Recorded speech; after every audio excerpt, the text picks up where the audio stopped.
সংসদ চত্বরে ধুন্ধুমার, বিক্ষোভকারীদের বিক্ষোভের জেরে লাঠিচার্জ, কাঁদানে গ্যাসের শেল, সংসদ অভিযান ঘিরে একেবারে ধুন্ধুমার দিল্লিতে। অনুমতি ছাড়া এই মিছিল ঘিরে তীব্র উত্তেজনা। সংসদ ভবনের কাছে চলে যায় একাংশ। সিজেপি অর্থাৎ ককরোচ জনতা পার্টি সোনাম ওয়াংচুকের ডাকে আজকে সংসদ ভবন অভিযান কেন্দ্রীয় শিক্ষামন্ত্রী ধর্মেন্দ্র প্রধানের ইস্তফার দাবিতে। ভয়ঙ্কর অবস্থা দিল্লির, কারণ আজকে কাজের দিন, প্রথম দিন সোমবার, এই রকম পরিস্থিতি।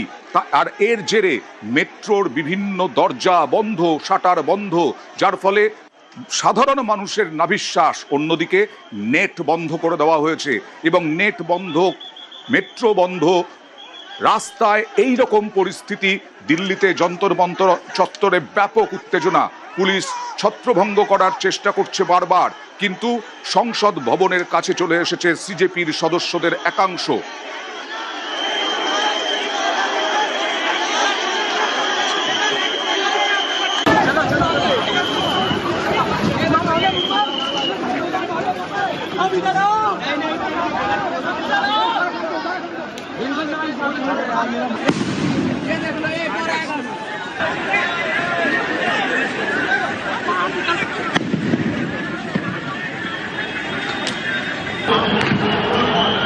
উত্তেজনা, বিক্ষোভকারীদের হঠাৎ পুলিশের লাঠি, কাঁদানে গ্যাসের শেল ফাটাচ্ছে একের পর এক।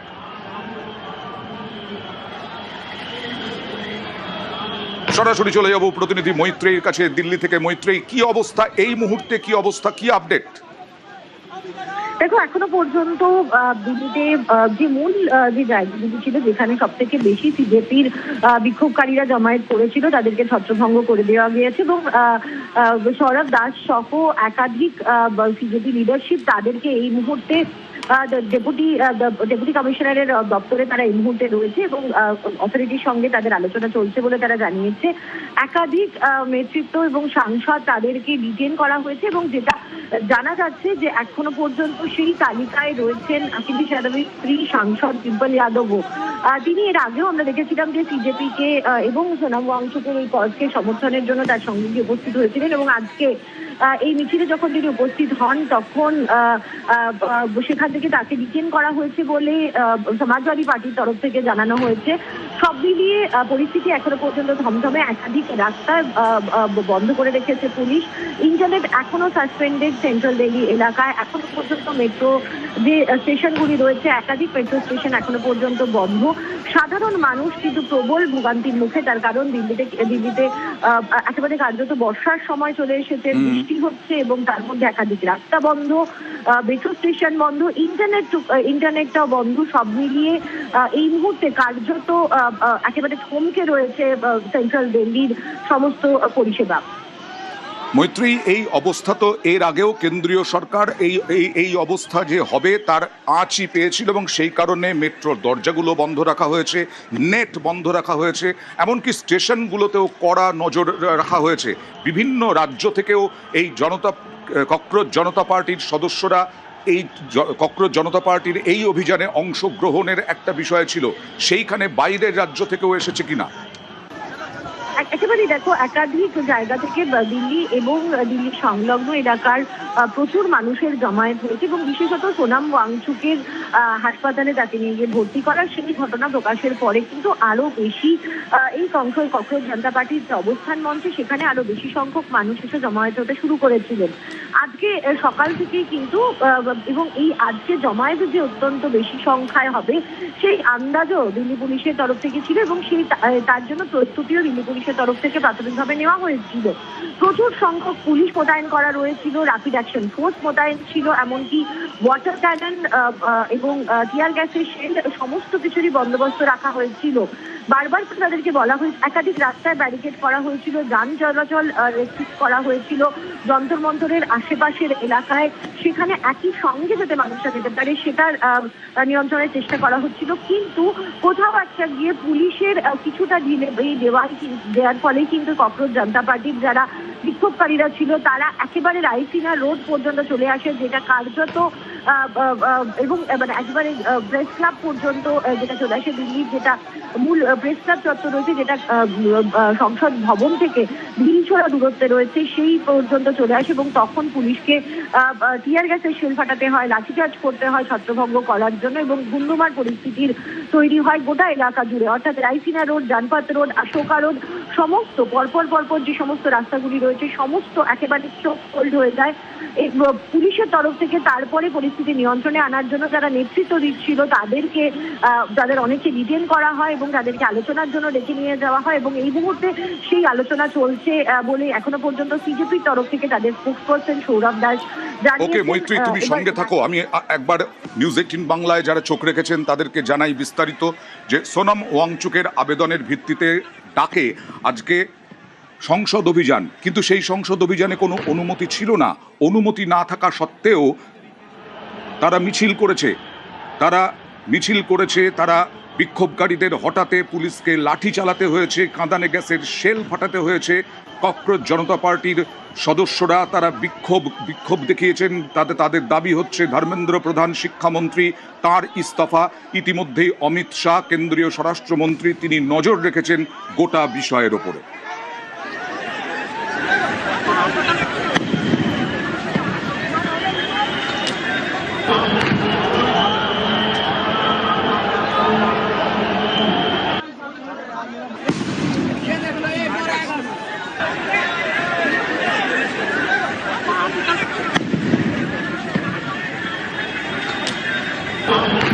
একুশে জুলাইয়ের ফাইল খুলছে। আজ বিধানসভায় মুখ্যমন্ত্রী শুভেন্দু অধিকারী ঘোষণা করলেন 21শে জুলাইয়ের ফাইল আজকেই খুলছে। 1993-এর 21শে জুলাই গুলি চলেছিল মহাকরণ অভিযানকে ঘিরে এবং তাতে মৃত্যু হয়েছিল 13 জনের। কি হয়েছিল? ক্ষমতায় এসে 21শে জুলাই কমিশন করেছিল তৃণমূল সরকার। অবসরপ্রাপ্ত বিচারপতি সুশান্ত চট্টোপাধ্যায়ের নেতৃত্বে কমিশন করেছিল। রাজ্যের কাছে 700 পাতার তদন্ত রিপোর্টও এসেছিল 17 সালে, কিন্তু তারপরে এই ফাইল খোলেনি কেন? এই নিয়ে উঠছে প্রশ্ন। আর আজকে শুভেন্দু অধিকারী কি ঘোষণা করলেন দেখুন। আমি মাননীয় অধ্যক্ষ মহোদয়কে বিকালে একটু টাইম চাইবো 10 মিনিট। এটা হলো বিগত সরকার 2011 সালে আসার পরে 21শে জুলাই কমিটি করেছিল, 21শে জুলাই কমিশন, রিটায়ার্ড জাস্টিস সুশান্ত চ্যাটার্জির নেতৃত্বে। আমি সেই রিপোর্ট আজকে বিকালে জনগণের সামনে প্রকাশ করব। সুশান্ত চ্যাটার্জি জাস্টিস তিনি যা যা রেকমেন্ড করেছিলেন, যারা কালকে 21শে জুলাই করবেন তারা 15 বছর সরকারে ছিলেন, তারা কতটা কার্যকর করেছেন আর করেননি সেটা বিকালবেলা আমার তথ্য প্রমাণের ভিত্তিতে আমি বাংলার জনগণের সামনে রাখব। 21শে জুলাইয়ের ফাইল এতদিন খোলা হয়নি কেন? অনেক প্রশ্ন উঠছে। পুলিশ কি বাধ্য হয়েছিল সেই সময়ে গুলি চালাতে, নাকি অন্য কিছু? মনীশ গুপ্ত, তাকে নিয়েও আমরা কিছুদিন আগে আলোচনা করছিলাম। সেই সময় মনীশ গুপ্ত ছিলেন স্বরাষ্ট্র সচিব এবং ফাইল খোলা হচ্ছে এটা পরেই তিনি তৃণমূল ছাড়লেন। এই কথাটা ঘোষণার পরেই এর আগে সরাসরি চলে যাব আবিরের কাছে। আবির, কি মনে হচ্ছে 21শে জুলাইয়ের ফাইল 2017 সালের পর থেকে 9 বছর কেন খোলা হয়নি? আর একটু পিছিয়ে যাচ্ছি, বলা ভালো যে 2014-তে 29শে ডিসেম্বর যখন বলাই হয় যে কমিশনের তরফ থেকে তদন্ত প্রক্রিয়া সম্পূর্ণ হয়ে গেছে এবং তখনও চাইলে রাজ্য সরকারের তরফ থেকে নিয়ম অনুযায়ী রাজ্য বিধানসভার অভ্যন্তরে, তার কারণ একাধিকবার তারপরেও অধিবেশন হয়েছে, সেই ফাইল কি তার রিপোর্টে প্রাক্তন বিচারপতি সুশান্ত কুমার চট্টোপাধ্যায় তিনি দিয়ে গিয়েছিলেন সেটা জানানো যেতে পারত, কিন্তু সেটাও হয়নি এবং সেই রিপোর্ট জমা পড়ার পরও প্রায় 12 বছরের কাছাকাছি হতে চলল। তো আজকে যে মুহূর্তে দাঁড়িয়ে রাজ্যের মুখ্যমন্ত্রী শুভেন্দু অধিকারী এই বিষয়টি ঘোষণা করেছেন, সেই দিনটি এবং সময়টা অত্যন্ত গুরুত্বপূর্ণ। তার কারণ আগামীকাল ফের 21শে জুলাই এবং এবারের 21শে জুলাই দেখতে পাওয়া যাচ্ছে যে কলকাতাতেই 3টে 21শে জুলাই পালন করা হবে এবং দিল্লিতে একটি পালন করা হবে। প্রসঙ্গত তুমি জানো কেন তুমি মনীশ গুপ্তের প্রসঙ্গের কথা বলছিল অয়নদা, যে কিছুদিন আগেই এনসিপিআই এর সাংসদ কাকলি ঘোষ দস্তিদারের তরফ থেকে রাজ্যের মুখ্যমন্ত্রী শুভেন্দু অধিকারীকে একটা 3 পাতার চিঠি পাঠানো হয়েছিল এবং সেখানেই মনীশ গুপ্তের ভূমিকা নিয়ে প্রশ্ন তোলা হয়। একই সঙ্গে বলা হয় যে তিনি যখন স্বরাষ্ট্র সচিব ছিলেন তখন এই ধরনের ঘটনা ঘটে, তারপরেও তাকে রাজ্য মন্ত্রিসভাতে 2011-তে নিয়ে আসা হয়েছিল, পরবর্তী সময় সাংসদ করে রাজ্যসভা দিল্লিতে পাঠানো হয়েছিল। এবং কংগ্রেসের তরফ থেকেও যে মঞ্চ তৈরি করা হচ্ছে, কংগ্রেসের তরফ থেকেও এবার 21শে জুলাইকে ঘিরে তারা যে সমাবেশ করছেন, সেই সমাবেশের বার্তার মধ্যেও এই 21শে জুলাই তদন্ত কমিশনের রিপোর্ট প্রকাশ করা এবং যে ভূমিকার কথা শুনতে পাওয়া গিয়েছিল মনীশ গুপ্তর, সেই সংক্রান্ত প্রসঙ্গের কথা তারা এই সবার সময়ের কথা তারা উল্লেখ করেছেন। আজকে যে রিপোর্ট এখানে প্রকাশ করা হবে, আমি দীর্ঘদিন 21শে জুলাইয়ের কমিশন আমি যেতাম, কভার করতাম, আমরা দেখতাম যে সুশান্ত কুমার চট্টোপাধ্যায় প্রাক্তন বিচারপতি, তিনি দুটো বিষয় বোঝার চেষ্টা করতেন। এক, যে কোনো ধরনের উস্কানির কারণে কি গুলি চালানো হয়েছিল নাকি এটা পরিকল্পনা মাফিক হয়েছিল, এবং যারা এখন এই বিধানসভার অভ্যন্তরে রয়েছেন যেমন ফিরহাদ হাকিম, কুণাল ঘোষ, তাদেরও সাক্ষ্য গ্রহণ করা হয়েছিল। আবার দেখা গিয়েছিল যে বুদ্ধদেব ভট্টাচার্যের যে বয়ান, সেই বয়ানও নথিবদ্ধ করা হয়েছিল 21শে জুলাই কমিশনের কাছে। ফলে আজকে দুটো বিষয়ই রিপোর্টের মধ্যে দিয়ে ফুটে আসতে পারে। হয় এক, যে কোনো ধরনের উস্কানির কারণে গুলি চলেছিল কিনা, দুই, কোনো পরিকল্পনা করে করা হয়েছিল কিনা। কিন্তু এক্ষেত্রে দাঁড়িয়ে রাজ্য সরকারের তরফ থেকে গত 15 বছর ধরে সময় পাওয়ার পরও, তার কারণ 2011-তে ক্ষমতায় আসার পরই বলা হয়েছিল যে কমিশনের রিপোর্ট কমিশন তৈরি করা হবে এবং তার রিপোর্ট জনসমক্ষে নিয়ে আসা হবে। তার নিয়ে আসার পিছনে নিশ্চয়ই অন্য কোনো রাজনৈতিক অঙ্ক ছিল বলে মনে করা হচ্ছে।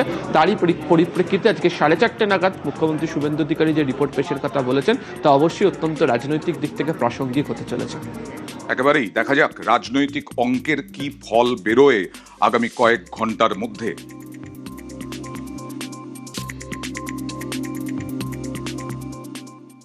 21শে জুলাইয়ের কমিশন, আমিও সেই কমিশনের সাক্ষী দিয়েছি, কিন্তু আউটকামটা আমরা কোনোদিন দেখতে পাইনি। আজকে মুখ্যমন্ত্রী বলেছেন যে সেই 21শে জুলাই কমিশনের রিপোর্ট বিধানসভায় পেশ করবে। আমি স্বাগত জানাই, তার কারণ হয়তো 21শে জুলাইয়ের শহীদ আমিও হতে পারতাম। যেভাবে 21শে জুলাই হতো, আমরা মনের দিক দিয়ে না মানলেও আমরা বাধ্য হয়েছিলাম ওইভাবে 21শে জুলাই পালন করতে। তখন আমাদের যুব কংগ্রেসের সভাপতি শুভেন্দু অধিকারী ছিলেন। 21শে জুলাই যুব কংগ্রেস বা যুব তৃণমূল কংগ্রেস করত, তার হাত থেকে মাইকটা কেড়ে নেওয়া হয়েছিল, সেটাও আমাদের আফসোস আছে। যেভাবে 21শে জুলাই শহীদ তর্পণ থেকে সেলিব্রেশনের পরিণত হয়েছে, সেটা নিশ্চিতভাবে আমাদের মনের ভেতরে আপত্তি ছিল। হ্যাঁ, সাহস পাইনি, প্রতিবাদ করতে পারিনি। 21শে জুলাই যে ঘটনা ঘটেছিল, প্রায় 13 জন মারা যায় পুলিশের গুলি চালনা, এবং সেটাকে ইস্যু করে প্রতি বছর শহীদ দিবস পালন করত তৃণমূল কংগ্রেস। পরে যখন তৃণমূল কংগ্রেস ক্ষমতায় এলো 2011 সালে, দেখা গেল গুলি চালনার পারমিশন যে অফিসার দিয়েছিলেন তিনি তৃণমূল কংগ্রেসের বিধায়ক হলেন এবং মন্ত্রীও হয়ে গেলেন। এবং 15 বছর ধরে তৃণমূল কংগ্রেস থাকার পর ওই শহীদদের পরিবারগুলোকে নিয়ে শুধুমাত্র রাজনীতি হলো, কোনো কমিশন, কোনো রিপোর্ট কিচ্ছু দিল না। অথচ মুখ্যমন্ত্রী সরকারে আসার আগে তার দলকে এবং মানুষকে প্রতিশ্রুতি দিয়েছিলেন যে তারা সরকারে এসে তদন্ত করে দেখবেন যে কাদের জন্য এতগুলো মৃত্যু হলো এবং তাদেরকে উনি শাস্তি দেবেন বলেছিলেন। তিনি কথা রাখেননি। আমাদের সরকার কথা রাখবে।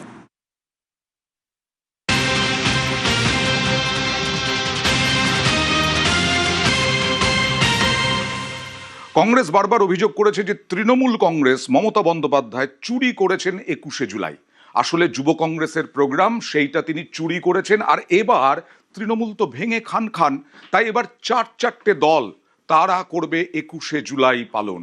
21শে জুলাই আগামীকাল, এই 21শে জুলাই মমতা তৃণমূল তারা করবে বিড়লা প্ল্যানেটোরিয়ামের একদিকে, অর্থাৎ তারামণ্ডলের একদিকে, ঋতব্রত বন্দ্যোপাধ্যায়, সন্দীপন সাহা অর্থাৎ নব তৃণমূল। এই যে বিড়লা তারামণ্ডল, সেটা হাইকোর্টের নির্দেশে এবং 2500 জমায়েত মাত্র, সেই নির্দেশ দেওয়া হয়েছে। আর ঋতব্রতরা তারা করবেন মেয়ো রোডে সভা করবে নব তৃণমূল, শহীদ মিনারে সভা করবে প্রদেশ কংগ্রেস, আর সেই দিল্লির রাজঘাটে কাকলি ঘোষ দস্তিদারদের এনসিপিআই তারা করবে রাজঘাটে 21শে জুলাই পালন। যা যা প্রস্তুতি দরকার আদালতের নির্দেশ মেনে, এবং আদালত যা যা বলেছিলেন সেগুলো আমরা দলের তরফে পুরোটাই কমপ্লাই করা হয়েছে। কোর্টের নির্দেশে একটি রাস্তার নাম লেখা আছে, আমরা সেই রাস্তাতেই করছি, এবং আমরা আমাদের নেত্রী এবং আমাদের পার্টির সিদ্ধান্ত করে একাডেমি অফ ফাইন আর্টস এবং রবীন্দ্র সদন, যে দুটি বিশিষ্ট এখানে প্রতিষ্ঠান রয়েছে, তাদের গেট যাতে কোনোভাবে না আটকায়, ফলে মঞ্চটা আমরা তার আগেই শেষ করে দিচ্ছি। ইতিমধ্যেই প্রিপারেশন শুরু, প্রস্তুতি তুঙ্গে। তৃণমূলের 21-এর প্রস্তুতি, এবং সেটা মমতা বন্দ্যোপাধ্যায়ের তৃণমূলের 21-এর প্রস্তুতি তুঙ্গে। বিভিন্ন নেতা কর্মীরা তারা যাচ্ছেন, বারবার গিয়ে প্রস্তুতি দেখে আসছেন। এখন পুরো সেটআপটা এসছে, তারপর লাগানো হবে, দেখতে পারবে। 21শে জুলাইয়ের মঞ্চের তৈরি কাজ চলছে। হ্যাঁ, মঞ্চ তৈরিরও তো কাজ চলছে। আর মঞ্চে তৈরি কাজ। বিড়লা তারামণ্ডল থেকে কিছুটা এসে একাডেমি অফ ফাইন আর্টসের ঠিক কাছেই মমতাপন্থী তৃণমূলদের 21শে জুলাইয়ের মঞ্চ তৈরি হচ্ছে। 30 ফুট লম্বা, 10 ফুট চওড়ার এই মঞ্চ, যে মঞ্চ তৈরির কাজ চলছে। একদিকে মঞ্চ দুটি ধাপে সাজানো হচ্ছে দেখা যাচ্ছে, পাশে আরও একটি জায়গা, এখানেও বসার জায়গা করা হবে। মূলত যে মাইকগুলি লাগানো হবে সেই মাইক্রোফোনগুলি এখানে নামানো হয়েছে, যারা এখানে রয়েছেন তারা এখানে কাজ করছেন। যে ডেকোরেটার্স কাজ করতো সেই ডেকোরেটার্সও এবার বদলে গিয়েছে। পালা বদলের পর নানান কিছুর বদল হয়েছে। দেখা যাচ্ছে এই 21শে জুলাইয়ের বেশ কয়েকটি মঞ্চ হয়েছে এবছর, 3টি মঞ্চ। একদিকে ফাইন আর্টসের ঠিক কাছেই মমতাপন্থী তৃণমূলদের মঞ্চ, অন্যদিকে গান্ধী মূর্তির পাদদেশে ঋতব্রতপন্থী তৃণমূলদের মঞ্চ, এবং অন্যদিকে শহীদ মিনারে কংগ্রেসের 21শে জুলাইয়ের মঞ্চ তৈরি হচ্ছে।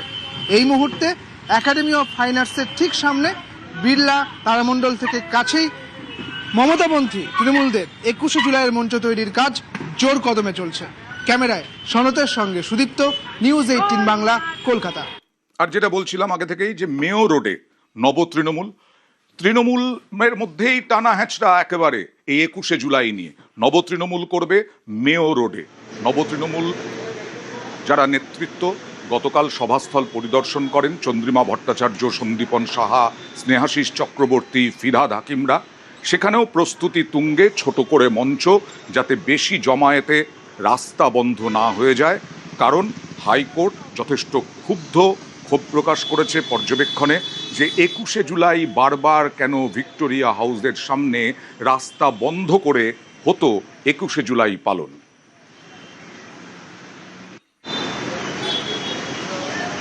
আমরা আমন্ত্রণ করেছি এবং আশা করি সবাই আসবেন। শহীদ দিবসে শহীদদের তর্পণ, শহীদ স্মরণে আমাদের এই শহীদ দিবস পালন। সুতরাং সেই দিন আমরা যারা শহীদ হতে পারতাম তাদের বেশিরভাগই মানুষ আমরা এখানেই থাকবো। এখন আমরা শহীদ দিবস পালন করার যে তোড়জোড় সেটা করছি, এবং যতদিন বেঁচে থাকবো 21শে জুলাই শহীদ তর্পণ করে যাব। আমি জানি যে এটা সর্বভারতীয় তৃণমূল কংগ্রেসের পক্ষ থেকে গান্ধী মূর্তির পাদদেশে সমস্ত আইন কানুন মেনে এখানে করা হচ্ছে। আমরা 13 জন শহীদ যারা 93 সালে প্রাণ দিয়েছিলেন কলকাতার রাজপথে, এই কলকাতার রাজপথকে রক্তাক্ত করে আমরা তাদের স্মরণ করব। শহীদ পরিবারের লোকজন এখানে আসবেন, এবং এবারেই প্রথম সারিতে শহীদ পরিবারের লোকজন থাকবে। ভাঙনের ফলে এবার 4 ভাগে খণ্ডিত হয়েছে 21শে জুলাই। এই মুহূর্তে দাঁড়িয়ে রয়েছে গান্ধী মূর্তির পাদদেশে, যেখানে ঋতব্রত বন্দ্যোপাধ্যায়দের তৃণমূল, যারা নিজেদেরকে আসল তৃণমূল বলে দাবি করছে, তাদের 21শে জুলাই পালনের অনুষ্ঠান হবে। আমার পিছনে মঞ্চ ইতিমধ্যেই বাঁধা শুরু হয়েছে, যে মঞ্চের কাজ ইতিমধ্যেই চলছে। সুবিশাল আকারের মঞ্চ, কিন্তু সেখানে সাধারণ কর্মীদের ভিড় কতখানি থাকবে সে নিয়ে প্রশ্ন রয়েছে তৃণমূল কংগ্রেসের একাংশের মধ্যেই। এবং বিড়লা প্ল্যাটিনারিয়ামে সেখানে মমতা বন্দ্যোপাধ্যায়ের যারা তৃণমূল রয়েছে, কালীঘাট তৃণমূল, যারা নিজেদেরকে প্রতিষ্ঠাতা তৃণমূল বা আসল তৃণমূল বলে দাবি করছে, সাধারণ কর্মী সমর্থকদের কতখানি জোয়ার আসবে সেখানে, সেটা এখনো প্রশ্নাতীত। শুধু নেতৃত্বের অন্তর্দ্বন্দ্ব নয়, কর্মী সমর্থকদের মধ্যেও যেভাবে ক্ষোভ বিক্ষোভ নিজেদের নেতৃত্বের প্রতি বাইরে প্রকাশ্যে এসেছে, তা যে তৃণমূল কংগ্রেসকে কার্যত খাদের কিনারায় দাঁড় করিয়েছে সে কথা বলার অপেক্ষা রাখেন। আর তাই এবার 21শে জুলাইয়ের রং বোধ হয় একেবারেই ফিকে, এবং সেটা এই প্রস্তুতির মঞ্চ এবং সেখানে যে পরিমাণে কর্মী সমর্থকদের একেবারে খাঁখা অবস্থা, সেই ছবিটাই আরো একবার প্রমাণ করছে। ক্যামেরায় কাঞ্চনের সঙ্গে সুস্মিতা, নিউজ 18 বাংলা, কলকাতা।